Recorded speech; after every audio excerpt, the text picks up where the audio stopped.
ये बड़ी खबर, रूस बातचीत के लिए तैयार, पश्चिमी देशों के साथ आगे काम करने के लिए तैयार। पुतिन ने कहा रूस लड़ाई नहीं चाहता है। ये एक बड़ी खबर है और एक अच्छे संकेत भी। पुतिन ये बात करे कि रूस लड़ाई नहीं चाहता है।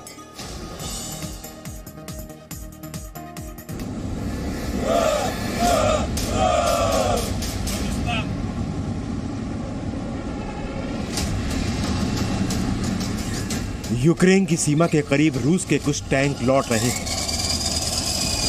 टैंक के काफिले को ट्रेन में लोड कर रवाना कर दिया गया। कुछ ट्रेन से तो कुछ जमीन के रास्ते रूस के टैंक यूक्रेन की सीमा से अपने बेस पर वापस लौट रहे हैं। रूस के रक्षा मंत्रालय का दावा है कि रूसी सेना की दक्षिण और पश्चिमी मिलिट्री के यूनिट की टुकड़ियां ट्रेनिंग पूरी होने के बाद अपने बेस पर लौट रही हैं। Окончание мероприятий боевой подготовки войска, как и всегда, совершат марши комбинированным способом в пункты постоянной дислокации. Подразделения Южного и Западного военных округов, выполнившие задачи, уже приступили к погрузке на железнодорожный и автомобильный транспорт и сегодня начнут движение в свои воинские гарнизоны. Отдельные подразделения совершат марши своим ходом. इन तस्वीरों को देखने से तो ऐसा ही लग रहा है कि रूस ने टेंशन कम करने के लिए अपनी कुछ सैन्य टुकड़ियों को वापस बेस पर भेजना शुरू कर दिया है।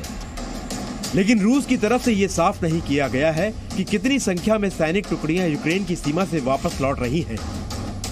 रूस के दावों पर यूक्रेन, अमेरिका और पश्चिमी देश को जरा भी यकीन नहीं है। उनके मुताबिक ये रूस की चाल भी हो सकती है।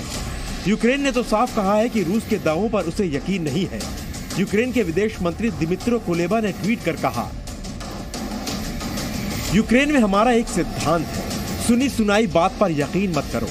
हम जो देखते हैं उसी पर यकीन करते हैं।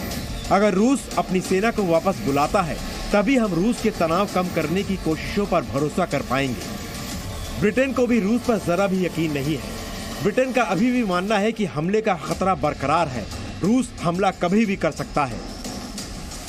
We still believe that an invasion of Ukraine is very likely and it could be imminent. We know the Russians are highly prepared, that they have the troops surrounding Ukraine and they could do it in very short order. There's a